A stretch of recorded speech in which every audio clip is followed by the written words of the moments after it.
नमस्कार, करण वर्मा अनप्लग्ड में आप सबका स्वागत है। देखिए, आखिर वो दिन आ गया जब स्वयं आंदोलन शिरोमणि सर जी श्री श्री अरविंद केजरीवाल जी स्वयं जंतर मंतर पे पधार चुके हैं। जंतर मंतर तो उनके लिए मानो घर समान है। घर पे he doesn't feel at home, he feels at home at Jantar Mantar. और जब औलाद नालायक हो, जब दिपके से कुछ संभल ना रहा हो, ठूस ठूस के खा रहा हो दिन रात, तो भाई अब्बू को तो आना ही था। और आखिर सामने आ गया, भाई पर्दा उठ गया। पर्दे में रहने दो, पर्दा ना उठाओ। बट फाइनली पर्दा उठ गया। पहले शीश महल का पर्दा उठा था, अब इस मूवमेंट का पर्दा उठ गया। क्योंकि हम सबको पहले दिन से पता था कि ये जो दिपके है, ये सिसोदिया, मनीष सिसोदिया के दफ्तर में नौकरी करता था।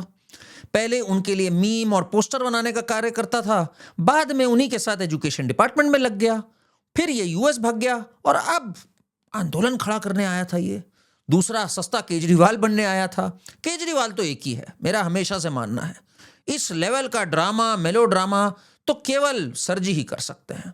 बस फिर क्या था, सर जी जब पधारे तो जरा देखिए, बात ही कुछ अलग है इनकी। सुनिए। आज जब मैं आ रहा था, मैं यही सोच रहा था, ये जंतर मंतर था। 4 अप्रैल 2011 का दिन था। यहाँ पे अन्ना हजारे बैठे हुए थे, यहाँ पे सामने। अगर कुछ नहीं तो इसको एक कार्य करना चाहिए था, उस मूवमेंट की याद नहीं दिलानी चाहिए थी यार। उस मूवमेंट में लोगों का कितना बड़ा वाला कटा है और दिल्ली को कैसे केजरीवाल मिला है, इससे लोग आज तक रिकंसाइल कर रहे हैं। लोग आज भी कहते हैं यार, हम भी उनमें से थे जिन्होंने इस कमबख्त को वोट दिया था। हम भी वो थे जिसने इसको डोनेशन दी थी। सर जी ने उन सारे जख्मों पे एक ही झटके में नमक छिड़क दिया। अच्छा भला भारत पूरा 2 अप्रैल 2011 को वर्ल्ड कप जीतने की खुशी मना रहा था। उन्हें नहीं पता था कि वो ऐसे झांसे में फंसने जा रहे हैं 2 दिन बाद से कि अगले 10-15 साल तक उनका कटता रहेगा।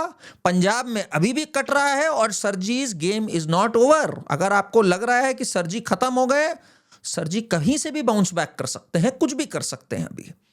तो सर जी ने खैर उस दिन की याद दिला दी सबको। वैसे तो अगर देखा जाए, जो भी ऐसा मूवमेंट खड़ा हुआ है, उससे हमें ऐसे ऐसे ज्वेल्स, ऐसे ऐसे जेम्स मिले हैं कि क्या कहा जाए। 1975 में जब इमरजेंसी का मूवमेंट हुआ था, जयप्रकाश नारायण का, उसमें से कौन निकले थे? मुलायम सिंह यादव, लालू प्रसाद यादव। कितने होनहार युवा निकले उस मूवमेंट से। और जो अन्ना हजारे का मूवमेंट हुआ, उससे भाई हमें सरजी केजरीवाल मिले, हमें दिल्ली के मुख्यमंत्री मिले। अब दिपके को लगा, सोनम वांगचुक को लगा कि हम भी मॉडर्न डे अन्ना और मॉडर्न डे केजरीवाल बन सकते हैं। पर अब जनता ग्रो अप कर गई। जनता ने कहा यार, अगर फ्री का खाना है, मस्ती है, तब तो आएंगे, मजे लेंगे, पर बाकी अब हम तुम लोग के झांसे में नहीं आने वाले। खैर आगे देखते हैं जरा क्या क्या हुआ वहां। सर जी ने जब याद दिलाई पुरानी, तो कुछ जरा पुराने दिन भी याद हो गए हमें। जरा इसको ध्यान से देखिएगा। अपने ऊपर भी हंस सकते हैं कि हम कैसे इसकी बातों में आ गए, बट फिर भी कभी कभार अपने पे भी हंस लेना चाहिए। देखिए जरा सर जी के तब क्या जलवे होते थे। आप अनशन उसके सामने कीजिए जो आपसे प्यार करता है, ओहो। और आपके त्याग और आपके बलिदान से उसका दिल पसीज सकता है। तो सरकार में बैठे हुए लोग हमसे प्यार नहीं करते, जनता प्यार करती है। और फिर जब इन्होंने रखा अनशन, 2 दिन बाद ये लगभग बेहोश हो गए थे। जरा बेहोश केजरीवाल की एक्टिंग देखिएगा आप, ध्यान से इसका चेहरा देखिएगा। तब तो हमारा ध्यान कहीं और था, तब तो हम लोग बिल्कुल भावनाओं में बह गए थे। आज जब उस मोमेंट को लुक बैक करते हैं तो देखिएगा। और दिल्ली के जंतर मंतर से अपडेट यह है कि अरविंद केजरीवाल की तबीयत बिगड़ गई है। कल से अनशन पर हैं वो। ब्लड शुगर लेवल कम बताया जा रहा है। मंच के पीछे के कमरे में उनको ले जाया गया है, वहाँ आराम कर रहे हैं वो। आरएमएल अस्पताल के डॉक्टर्स वहाँ पहुँचे हैं चेकअप के लिए। कितने सुकून से सो रहा है ये आदमी, कितने सुकून में रहता है इन टाइप की सिचुएशंस में।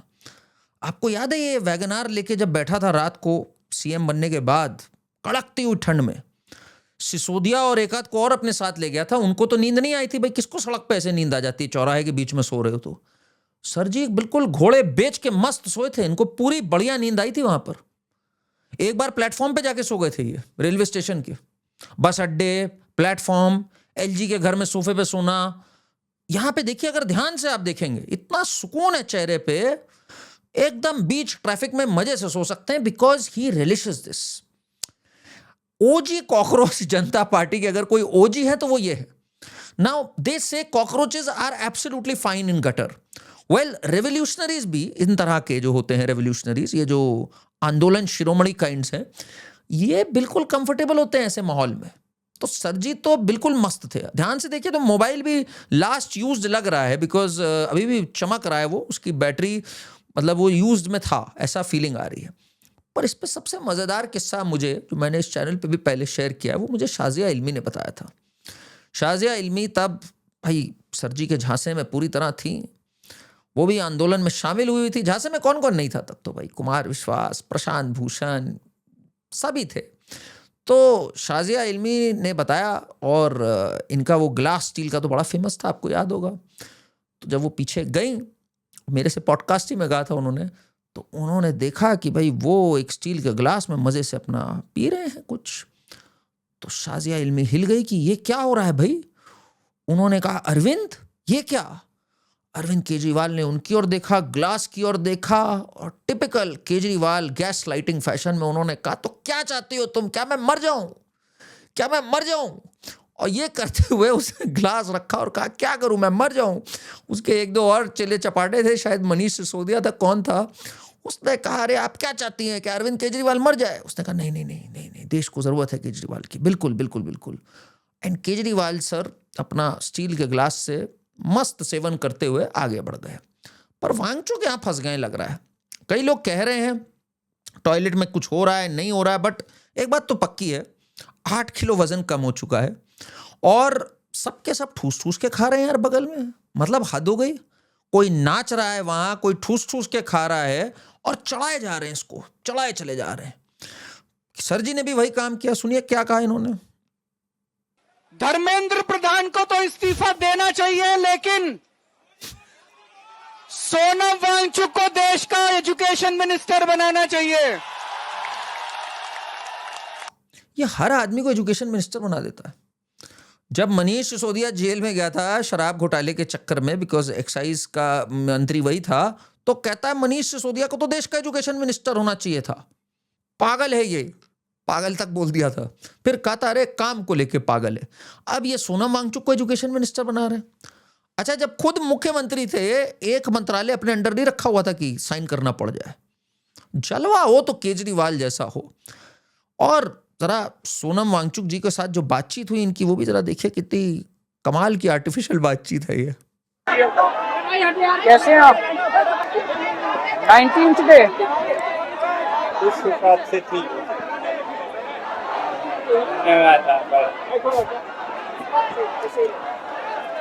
Feeling alright? Stable sir, okay, आप छोड़ दीजिए।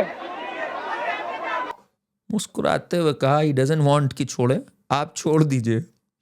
शाजिया इल्मी ने तब मुझे पॉडकास्ट के टाइम पे एक और बताया था कि अन्ना हजारे जी की एक बार हालत खराब हो गई थी। तो सर जी ने कहा था कि अरे अभी कुछ दिन और चलने दो। फिर उनके रालेगांव सिद्धि से लोग आ गए थे। सर जी ने कहा, ना कुछ दिन और चलने दो, इम्पैक्ट हो रहा है तगड़ा, इम्पैक्ट बढ़िया हो रहा है। जब अन्ना ने अनशन किया, दुनिया के सामने था, मेडिकल वैन थी और एक कैंप था, लोग हमेशा निगरानी करते थे, तो अन्ना की बुरी हालत थी। उन बाकायदा उनके कीटोन्स जो थे क्या थे, और मेडिकल चार्ट बहुत ख़राब था उनका। मैंने कहा भी, अरविंद मुझे लगता है कुछ हो जाएगा। और जब रालेगांव सिद्धि और महाराष्ट्र की पूरी टीम जो आई थी, वो कह रही थी कि ये ना होने दीजिए, लेकिन अरविंद बिल्कुल नहीं, थोड़ा रुको। तो ये एक बड़ा फेमस वाकया शाजिया इल्मी ने बिल्कुल आंखों देखा वहां से शेयर किया था। बट एक बात तो माननी पड़ेगी, जितने आंदोलन जीवी हैं उनके लिए इंस्पिरेशन तो अरविंद केजरीवाल ही है। आप मानते नहीं है? जरा देखिए, चीप कॉपीज कई आई केजरीवाल की, because Kejriwal is the one and only. ये देखिए जरा। मैं इनकम टैक्स में कमिश्नर की नौकरी करता था। मैं तो बताओ, कमिश्नर था, करोड़ों रुपए कमा सकता था। पैसा ही कमाना होता तो मेरी कमिश्नर की नौकरी कौन सी बुरी थी। चाहता तो यहाँ यूएसए में जॉब लेकर आराम से रह सकता था। मुझे पिछले कुछ दिनों में कई जॉब ऑफर्स भी आई है। भगत सिंह ने कहा था ना कि जब सत्ता तानाशाही हो जाए तो जेल जिम्मेदारी बन जाती। किसी को तो आगे आना होगा ना। वैसे हम बात करते हैं भगत सिंह, चंद्रशेखर आजाद। अब इसने डांस कहाँ से सीखा, मेरे ये नहीं समझ में आ रहा। ये इंस्पिरेशन तो केजरीवाल को इनसे लेनी चाहिए। बेटी की शादी में आपने केजरीवाल के मूव्स देखे थे, उसको एक्चुअली डांसिंग लेसन्स लेने की जरूरत थी इससे, धैया से। बिकॉज धैया तो ऐसा नाच रहा है, जब तक घुंघरू ना टूट जाए धैया नाचता रहेगा। वहां पे एक कमी मैं मानता हूं केजरीवाल से हुई। बट देखिए, अगर Kejriwal is number 1 with a bullet आंदोलन में, हाउ कैन यू आर्ग्यू कि 1A योया सलीम नहीं है? योया सलीम भी लेटर स्पिरिट वीडियो में वहीं पर हैं। जरा देखिए योया का क्या कहना है। एक एक बूंद को आप तरसते हैं और उसके बाद एक दिन अचानक झड़ी लग जाती है। यही जंतर। देखिए, इनको दुग्गल साहब कहा जाता है, बट मेरे ख्याल से एक असली रोल है जो योगेंद्र यादव ने अभी तक नहीं छुआ है। कभी बूंद, कभी झड़ी लग जाती है। हरियाणा चुनाव में क्या कह रहा था, ये लहर है, ये तूफान है, ये आंधी है, ये सुनामी है। इसे क्या हो गया है भाई? ये आंधी तूफान के दिन पैदा हुआ था क्या योया? पहली संभावना तो यह है कि पूरे हरियाणा में कांग्रेस की हवा चलेगी और उसको बहुमत आएगा। ये सही है या नहीं? फिर बोला कि भाई दूसरी संभावना क्या है? मैंने कहा दूसरी संभावना यह है कि हवा नहीं, कांग्रेस की आंधी चलेगी हरियाणा में। ये सही है कि नहीं है? फिर मेरे से बोले भाई ये दोनों के अलावा तीसरी संभावना कौन सी बच गई है? मैंने कहा तीसरी संभावना यह है कि सुनामी चलेगी यहां पे कांग्रेस की। या सलीम, सॉरी, माफ कीजिएगा, हर समय मौसम विभाग की बातें कर रहा है। इसको रख लो मौसम विभाग में भाई, और ये चला भी जाएगा, कहेगा तभी तो मैं किसान हूं, मुझे मौसम देखकर ही पता लग जाता है। इसलिए योगेंद्र यादव जी भी अब कह रहे हैं कि भाई किसान मोर्चा आ रहा है। देखिए जरा, सोनम वांगचुक ने इस आंदोलन में जान भर दी है। पेपर लीक से प्रभावित युवा तो पहले दिन से थे, अब उनके अभिभावक आ रहे हैं, परिवार आ रहे हैं, बच्चे आ रहे हैं। जिन लोगों को पता भी नहीं कि जंतर मंतर कहाँ है, ओरिजिनल जंतर मंतर पे पहुंच जाते हैं, वो लोग भी आ रहे हैं। किसान आ रहे हैं, संयुक्त किसान मोर्चा खड़ा हो गया। किसान आ रहे हैं। अब आई असली बात भाई, समाज की आत्मा जाग रही है, योया का कहना है। देखिए अब किसान आ गए भाई। अरे ट्रैक्टर ट्रॉली यहाँ नहीं है तो वे सब तैयार है, चिंता मत करो। वे यहाँ नहीं है लेकिन चिंता मत करना, वे गांव में भी खड़े हुए हैं तो तैयारी खड़ी। ये बता रहा है कि भाई ट्रैक्टर वैक्टर लेके हम लोग फिर चढ़ाई कर देंगे, हम लोग तैयार बैठे हुए हैं। करी तो थी इन लोगों ने। 26 जनवरी के दिन 2021 पे इन्हें शर्म नहीं आई, रिपब्लिक डे पे इन्होंने चढ़ाई करी थी भाई। और इनका जलवा कितना है भाई? इनका जलवा इतना है कि यूपी चुनाव जब आए थे तो इन्होंने कहा था अरे हम जिसको कहेंगे उसको वोट पड़ेगा। इनके मोहल्ले के, इनके बूथ का आदमी को 10 वोट नहीं मिले थे, वो नहीं जीत पाया था। ये औकात थी इनकी ग्राउंड लेवल पे, राजनीतिक तौर पे।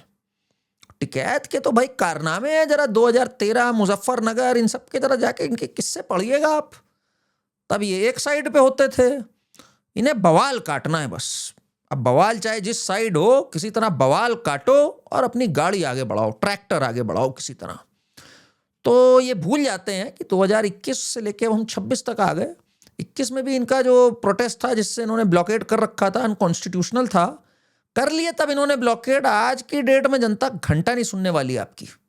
शाहीन बाग और ये जो सिंगू बॉर्डर, ये सब आपने कर लिया 21-22 में, इतनी नहीं जागी थी जनता जितनी आज जागी हुई है।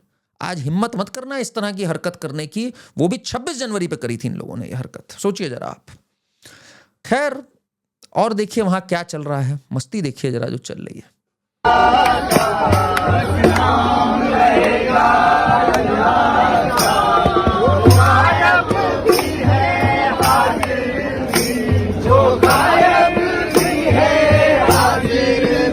बस नाम रहेगा अल्लाह का, जो गायब भी है और हाजिर भी। मतलब अल्लाह तो चाहिए ही चाहिए इनको। यहां पर देख रहे हो आप कितना सेक्युलर है ये मूवमेंट, तभी लोग नहीं आ रहे। मैं तो बता रहा हूं, सेक्युलरिज्म बढ़ता जा रहा है, लोग नहीं बढ़ रहे। कमबख्त क्या हो गया इस देश की जनता को? क्यों सेक्युलरिज्म से इतना दूर हो गई? ये मुझे कमेंट्स में जरूर बताइएगा। बहुत देख के मैं डर जाता हूं। संविधान की आत्मा है भाई सेक्युलरिज्म, उससे दूर हो जाएंगे लोग। लोग क्यों नहीं आ रहे? बस नाम रहेगा अल्लाह कहने पे क्यों नहीं आ रहे यहां पर भाई? बड़ी गलत बात है यह। फिर देखिए भाई, ये अपना दिप्के जो है, स्टड तो असली देखो दिप्के है यहां पर। दिप्के यहीं पॉडकास्ट कर रहा है, यहीं बाइट्स दे रहा है, ठूस ठूस के खा भी रहा है। अपेरेंटली कई वजन किलो वेट भी बढ़ गया इसका। फिर देखिए वहां पर एक और महारथी पहुंच गए, अजीत अंजुम जो एक तरह से इंडिपेंडेंट जर्नलिज्म की आत्मा है, अ पर्सोनिफिकेशन ऑफ इंडिपेंडेंट जर्नलिज्म, वो भी वहां पहुंच गए। ये देखिए। लास्ट सवाल ऑन रिकॉर्ड, हालांकि केजरीवाल ऐसे बहुत कस्में खाकर, बेटी की कसम, परिवार की कसम खाकर ठीक उल्टा कर चुके हैं। आपका आपसे एक सवाल पूछ रहा हूँ, क्या आपका कोई पॉलिटिकल एम्बिशन है या नहीं? सर मेरा तो ये मूवमेंट करने का भी कोई एम्बिशन नहीं था, ये एक्सीडेंटली हुआ है। ये क्वेश्चन ही गलत है सर। ऐसे ही केजरीवाल से क्वेश्चन पूछा जाता था, ऐसे ही जवाब देते रहे कई साल तक। पॉलिटिकल पार्टी भी बनाई, चुनाव भी लड़े और 10 बार 10 तरह की राजनीति भी की। उसमें गलत क्या है?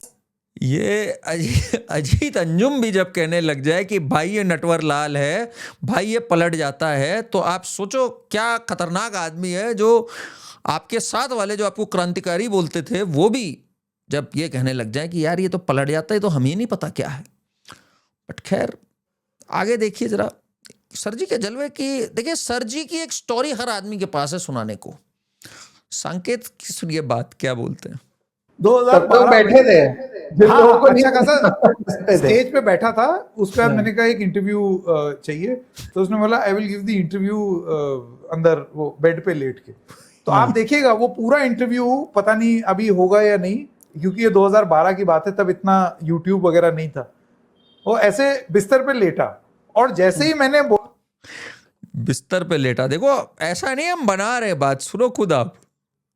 मैंने बोलना शुरू किया, joining us right now is Arvind Kejriwal. एकदम से पीछे से आवाज आई और फिर मैंने सवाल पूछा कि आपको ये कहा जा रहा है कि इतना ऐसा आप कर रहे हैं, पॉलिटिक्स ज्वाइन करिए, आप पॉलिटिक्स क्यों नहीं ज्वाइन करते हैं? पॉलिटिक्स क्यों नहीं ज्वाइन करते? कहता है no, there is no reason for me to join politics, मैं पॉलिटिक्स ज्वाइन नहीं करूंगा। सोहित उसके अगले दिन उसी मंच से पॉलिटिकल पार्टी अनाउंस कर दी। आप सोच रहे हैं, कोई भाई सोचते रहो तब भी ये तो है अलबेला, हजारों में अकेला। मैं हमेशा कहता हूं हजारों को चेंज करो, करोड़ों में अकेला सर जी केजरीवाल। तो फिर तो भाई देखिए, जब केजरीवाल के शुभ चरण कहीं पहुंच चुके हों, फिर वहां फिर एक तरह से ना द फ्लडगेट्स आर ओपन। फिर देखिए भाई, ये देखिए एक्टिंग की दुनिया के नए उभरते हुए सितारे।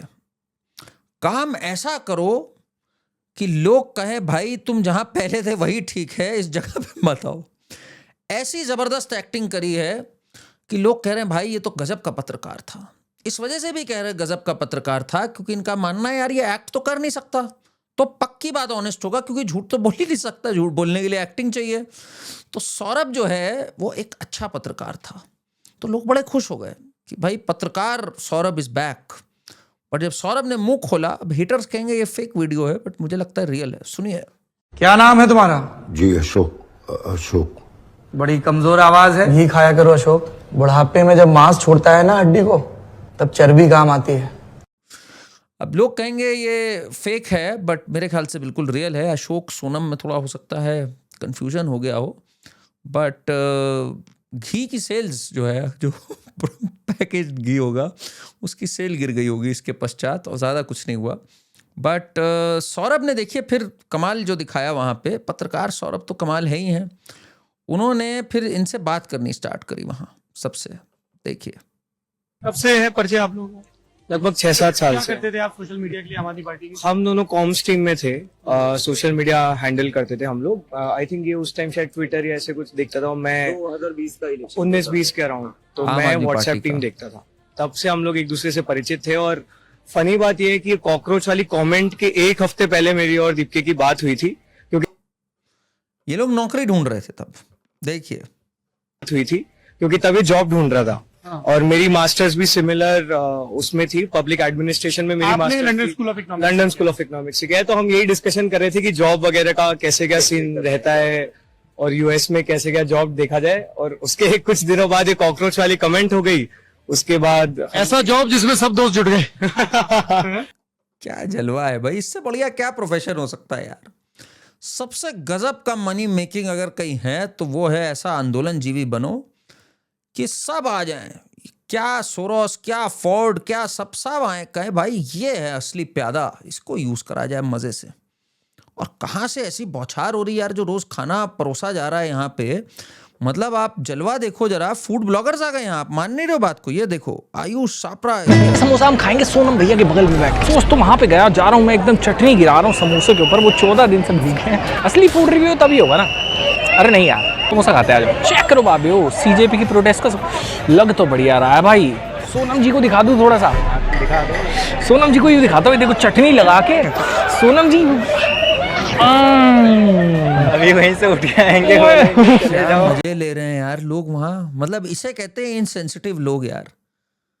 वो पहुंच गया, दीप्ति उनके बगल में बैठ करके खा रहा है, कह रहा बहुत बढ़िया है, बुरा मान जाएंगे तो मैं आ गया यहीं खाना लेकर के। अरे भाई, उसकी आत्मा रो रही है वहां बैठे हुए। केजरीवाल भी मुस्कुराते हुए कह रहा है लीव इट। अरे चाहते नहीं हो लीव इट, फिर भी कह रहे हो यार, ये बड़ा अन्याय है एक्चुअली। ह्यूमन राइट्स वालों को इसको नोटिस लेना चाहिए कि ये चल क्या रहा है वहां पर। अच्छा, सिर्फ देखिए, अगर सौरभ जी तक रहती बात तो एक अलग थी, फिर तो बॉलीवुड का पूरा जमावड़ा ही आ गया यहाँ पर। बॉलीवुड का जमावड़ा देखेंगे। पहले छोटे छोटे जो लोग आए, ये ओमी वैद्य ने देखिए क्या कहा। So please listen up. Did you know that Funsuk Wangdu from Three Idiots, the character that Amir Khan plays, is actually based on a real-life Ladakhi engineer, innovator, educator, reformer named Sonam Wangchuk. I've met this guy. He's a pretty interesting character. He has done some incredible stuff in his life. Phunsukh Wangdu जो character था, और हम लोग के कान पक गए यार ये सुन के। सोनम वांगचुक पे बेस्ड था थ्री इडियट्स का रेंचो। अब जरा सुन लेते हैं भाई आमिर खान ने क्या कहा। आमिर खान ने तो ऐसा पिन लगाया इस बलून को, सुनिए जरा। I know that I saw a video of Chatur. Just recently he said that. Yes, I've seen it. No, he's wrong. Maybe that's what Chatur was thinking. But I want to tell you that neither Raju nor Abhijat, who are the two writers, nor I, we didn't know about Mr. Sonam.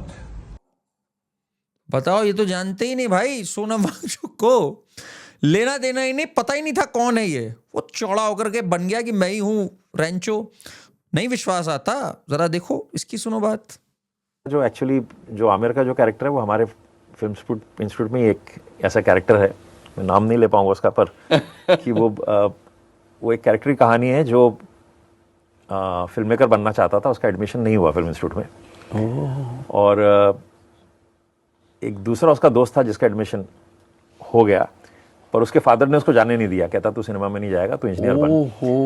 अब तो ये यहाँ की कहानी इन सब ने पता नहीं कब चिपका दी कि यार ये सोनम वांगचुक जो है वो रेंचो है।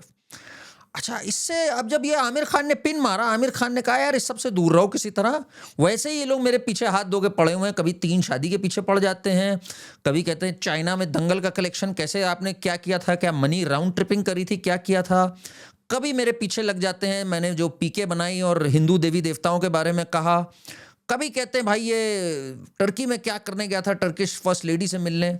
इसलिए जान बचाओ अपनी और इस समय सेफ प्ले कर दो, ये सोनम वांगचुक को करने दो जो करता है। आमिर ने चुप्पे से पतली गली से कल्टी हो लिया, बट इसकी जमात बड़ी नाराज हो गई भाई। मनोज झा जो कि लालू प्रसाद यादव की पार्टी से हैं, आरजेडी की, उन्होंने कहा क्या जरूरत थी आमिर को बोलने की। सुनिए जरा। कितने साल लग गए उनको ये बताने में, कितने साल, मुझे स्मरण नहीं है कितने वर्ष पूर्व ये फिल्म आई थी, और आज तक तो यही खबर थी, बच्चे बच्चे को, जर्रे जर्रे को। आज आपको ये समझ में आया कि ऐसा बोलना चाहिए। इसका कहना है रीढ़ की हड्डी खत्म हो गई है, झूठ ही बोल देते यार, एक झूठ के सहारे जी रहे थे हम लोग, हमारी पीआर मशीनरी ने इतना स्प्रेड किया। ये मनोज झा कौन है आपको पता है? इसने ऑफिशियली अपने एमपी लेटर हेड पे लिख करके परमिशन मांगी थी कॉकरोच जनता पार्टी के इस मूवमेंट के लिए रामलीला मैदान में। तो ये भी अब्बाओं, जो कई अब्बा हैं कॉकरोच जनता पार्टी के, उसमें से एक ये भी है। बस फिर क्या था, जब आमिर खान ने एक तरह से उद्घोष कर दिया हो, फिर तो सब आ ही गए, धड़ाधड़ आते गए। सौरभ द्विवेदी, आमिर खान, ये देखिए आप, एक और ऑस्कर लेवल एक्ट्रेस भारत की, देश के लिए, इस देश के बच्चों के भविष्य के लिए उन्होंने 18 दिन से खाना नहीं खाया है और बहुत सारे लोग चुप हैं। तो मुझसे तो ना रहा नहीं गया। अब जो होना है होगा, नो प्रॉब्लम, बट मैं चुप नहीं बैठ सकती। अच्छा, 4 कट थे इसके, इस छोटे से वीडियो में 4 कट थे। मतलब बिना कट के ये सिंपल इतनी भावनाओं में थी कि बिना कट के, बिना ट्रांजिशन के ये भी नहीं बोल पा रही थी मैसेज को। सेक्युलर सोनाक्षी, इतनी सेक्युलर है कि क्या बोला जाए। इसलिए सेक्युलर सोनाक्षी अब चुप नहीं रहेगी। बिल्कुल चुप मत रहो, कोई चाहता भी नहीं भाई चुप रहो। कॉकरोचेस को 1 मिनट में मंच दिया गया, 1 मिनट में आंदोलन दिया गया। सोनम वांगचुक के लिए कौन चुप बैठेगा भाई? वही सोनम वांगचुक जिनका कहना था कि अग्निवीर से इतने परेशान है कि हमारे गुरखा सैनिक जो हैं हो सकता है चाइनीज की ओर चले जाएं, भारत की जगह पे ना लड़े। और गुरखा सैनिक तो अग्निवीर के चलते 4 साल को वो नकार रहे हैं और वो अब उससे भी बुरा क्या हो रहा है कि चीन की सेना में भर्ती होने जा रहे हैं। इतनी बड़ी बात कह दी। अरब स्प्रिंग की जरूरत है भारत को, कई अरब स्प्रिंग की जरूरत है। इंफ्रास्ट्रक्चर नहीं बनाना हमें लद्दाख में इंफ्रास्ट्रक्चर नहीं बनाना। तो क्या हुआ, बॉर्डर शेयर कर रहे हैं पाकिस्तान और चाइना से, दोनों ने हमारी जमीन पे अधिग्रहण कर रखा है, वो अपना इंफ्रास्ट्रक्चर बना रहे हैं। हम नहीं यहाँ इंफ्रास्ट्रक्चर बनाने देंगे एनवायरनमेंट के चक्कर में।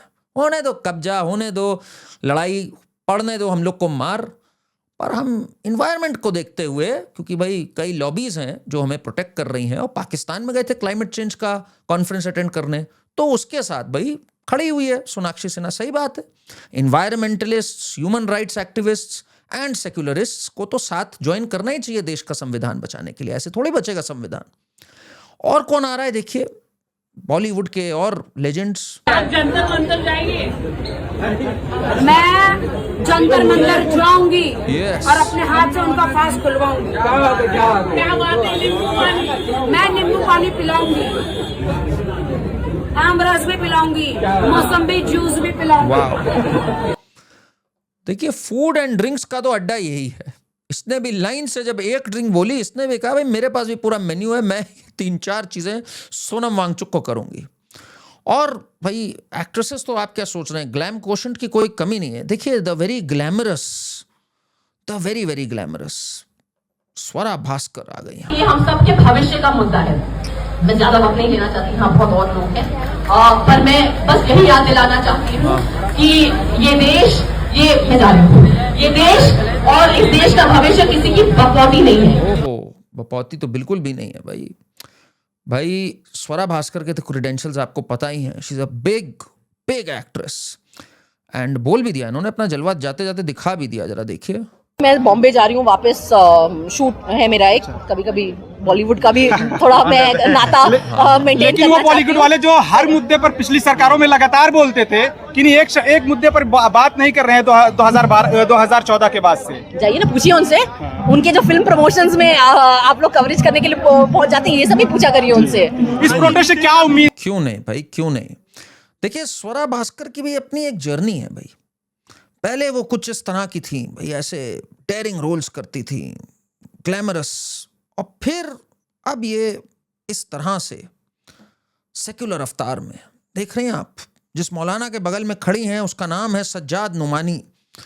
ये वही मौलाना है जिसका कहना है भाई लड़कियों को स्कूल पढ़ने नहीं जाना चाहिए, पर द एम्पावर्ड स्वरा उस मौलाना के बगल में खड़ी है। हालांकि मेरे ख्याल से तो उसको चेहरा भी नहीं दिखाना चाहिए था भाई, थोड़ा और इसको सेक्युलर होने की ज़रूरत थी और रिवाज फॉलो करने की आवश्यकता थी इसको। बट चलिए, चली गई Swara Bhaskar. She is turned very bold, I must say this. And Swara intelligent कितनी है तो हमें पता ही है। ये देखिए आप, इंटेलिजेंस तो इन्होंने दिखाई थी। संदर्भ ये कि एनआरसी में इतने डरावने प्रोविजंस हैं जिससे आम नागरिक जो है, और ये सिर्फ किसी कम्युनिटी की बात नहीं है, एनआरसी के ड्राफ्ट कहाँ है? एक मिनट, एनआरसी के ड्राफ्ट आने कहाँ से है? हर आम गरीब मुझे नागरिक ड्राफ्ट जिसके पास बता उनके दीजिए ना। कागजात नहीं है, ड्राफ्ट उनको कहाँ दिक्कत है होने एनआरसी वाली है। का? कहाँ है एनआरसी अरे का? सरकार से पूछे मैम, मुझसे काहे पूछ रही हैं? आप बता रही हैं कि डरावने प्रोविजन सरकार है। बात क्यों नहीं, आप कह रहे हैं ड्राफ्ट आया नहीं, बच्चा पैदा नहीं हुआ, मुंडन पहले हो गया, गांव बसा नहीं, लुटेरे पहले आ गए। बट स्वराज जी के पास देखिए वो विजन है। ये लोग समझे नहीं, रूबिका जी समझी नहीं। इनके पास वो विजन है, ड्राफ्ट आया नहीं, पर इन्हें सारे ड्रैकोनियन प्रोविजन सारे दिख गए। तो to see the provision you need the vision. And that Swara Bhaskar has. और स्वरा भास्कर का विजन देखिए, कैसे कैसे लोगों को इन्होंने सपोर्ट किया हुआ है। उमर खालिद आज जेल में पड़े हुए हैं, बाहर ही नहीं निकल पा रहे हैं। The brave young man is in jail for a speech where he spoke of love. Love से भाई ये बात करते थे कि कश्मीर भारत का हिस्सा नहीं है। और इनका जो साथी था शर्जील इमाम, वो कहता है भाई नॉर्थ ईस्ट की चिकन नेक काट दूंगा मैं। तो लव तो था ही था स्वरा भास्कर का। एंड ये भी आंदोलन के जो ओजीज हैं उनमें रही हैं भाई। बोल रे साथी हल्ला बोल, हल्ला बोल, हल्ला बोल, सीएए पे हल्ला बोल, हल्ला बोल, हल्ला बोल। सारे जब ओजीज आ जाएंगे तो सरकार का ऑप्शन क्या बचेगा? I think he will be forced to resign. आप क्या सोचते हो? मेरे हिसाब से तो मतलब देखते रहिए जरा, बॉलीवुड का पूरा पुश देखिए आप। और बॉलीवुड तो आपको पता ही कितना पॉपुलर है। Soni Razdan, for all who don't know, Alia Bhatt's mother. Alia Bhatt's mother after the grand success of Alpha decided कि भाई अब मुझे भी थोड़ा आंदोलन जीवी होने की ज़रूरत है, मुझे भी दिखाने की ज़रूरत है। अपने अंदर का चीज़ कब तक छुपाऊंगी? फ्लॉप तो तब भी हो गई अल्फा भाई। 19 में इनकी स्टेटमेंट बड़ी फेमस थी कि I am much happier in Pakistan than in India, I feel sometimes I am more at peace there. तो इन्होंने भी लिख दिया, dear Sonam Wangchuk, for your health we all do pray, please do not leave us in this way, please live to fight another day, please stay, please end your fast today. Oh God, इतना ज़्यादा पुल है बॉलीवुड का। और बॉलीवुड से जब बात कर रहे हैं हम, तो ये एक बड़बोला भी है जो टीवी पे आता था। यहाँ आ जाओ जंतर मंतर में, अभी टाइम है, दिस इज द टाइम, आ जाओ। सर आपको नहीं लगता एक दिन आपको यहाँ पे अनशन में बैठना चाहिए? अरे भाई हर कोई अनशन पे नहीं बैठता। क्या है प्रॉब्लम, क्या है कि जब मैं रोडीज बनाता था ना, तो हमारे पास खाने का टाइम भी नहीं था, बजट भी नहीं था। वो मेरी हालत जो है ना, वो भूख लगने की वजह से। मेरे को, तुम नहीं चाहते कि मैं अनशन पे यहाँ बैठूं। मस्ती चल रही सबकी, सोनम वांगचुक वहाँ फंसे हुए हैं और ये लोग सब मिल करके मस्ती कर रहे हैं। ऑल इन ऑल मूवमेंट की क्रेडिबिलिटी तो यार पहले भी नहीं थी। It has turned dangerous and it turn dangerous जब ये नक्सलाइट्स जितने थे, अरुंधति रॉय, कुणाल कामरा, स्वरा भास्कर, ये सब जब वहाँ आए। कुणाल कामरा ने जो स्टेटमेंट कही, वो स्टेटमेंट शर्मनाक थी। फिर भी आप लोग को सुनना चाहिए ताकि पता हो, बस नाम रहेगा अल्लाह कहने वाले लोग हमारे इरादे के बारे में क्या कह रहे हैं। ये जो सरकार है, ये जो कर रही है, ये बहुत सालों से कर रही है। और हमने देखा है कि ये लोग बस सीता के पति का नाम ले लेके नीता के पति का काम कर रहे हैं। कितने बेशरम लोग हैं ये सब के सब। आपको यहाँ एक झलकी में दिख जाता है कि ये बस नाम रहेगा अल्लाह का बोलने वाले राम जी, प्रभु श्री राम और माता सीता के बारे में किस बेशर्मी से हंस रहे हैं। ये मूवमेंट, मैंने जैसे आपसे कहा, और ये सिर्फ एक नहीं है, सोनम वांगचुक खुद ने क्या कहा था। मैं तो इस तरह देखता हूं कि ये ऐसे राम निकले जो सीता को रावण से छुड़ा के लाए, मगर घर नहीं ले गए, भरी बाजार में बिकने के लिए रख दिए। कितना बेशरम सोनम वांगचुक खुद रहा है। उसके बाद ये कहते हैं इस मूवमेंट के लिए सपोर्ट करो। हम कैसे सपोर्ट कर दें यार ऐसे लोगों को जो कहते हैं कश्मीर भारत का हिस्सा नहीं है, जो प्रभु श्री राम के बारे में इतनी भद्दी टिप्पणी करते हैं, जो भारत की चिकन नेक काट के अलग करने की बात करते हैं। आतंकी उमर खालिद का बाप जो सिम्मी का था, वो यहाँ पर खड़ा हुआ है। कैसे इस मूवमेंट को कोई भी वो मिलनी थी?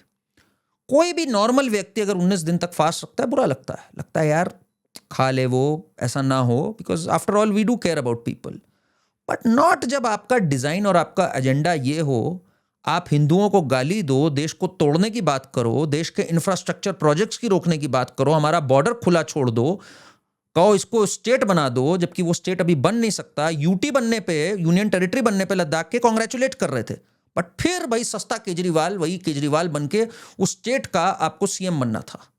तो सरकार को ऐसे पे कतई नहीं झुकना चाहिए।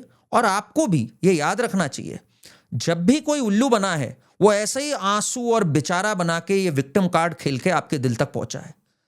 1 केजरीवाल इज टू मैनी जो हुआ, 1 Mulayam and 1 Lalu is too many. Now we don't want to make another one of such leaders. इसलिए अंडरस्टैंड देयर ब्लफ, इनका मजाक उड़ाओ, इनको देखो, बट साथ में बहुत सतर्क रहो। This is an anti national movement at its very core. आप क्या सोचते हैं इसके बारे में कमेंट्स में हमें बताइए। All facts presented right before you. And this Bollywood brigade, well Bollywood अपनी क्रेडिबिलिटी वैसे ही खो गया है। अब ये इतने दिशाहीन है कि ये बद से बदतर होते जा रहे हैं, धीरे धीरे पाताल लोक तक ही पहुंच के इन लोग को सांस आएगी। तो चैनल को सब्सक्राइब करिए, वीडियो को लाइक करिए and do let me know what you think. Thank you.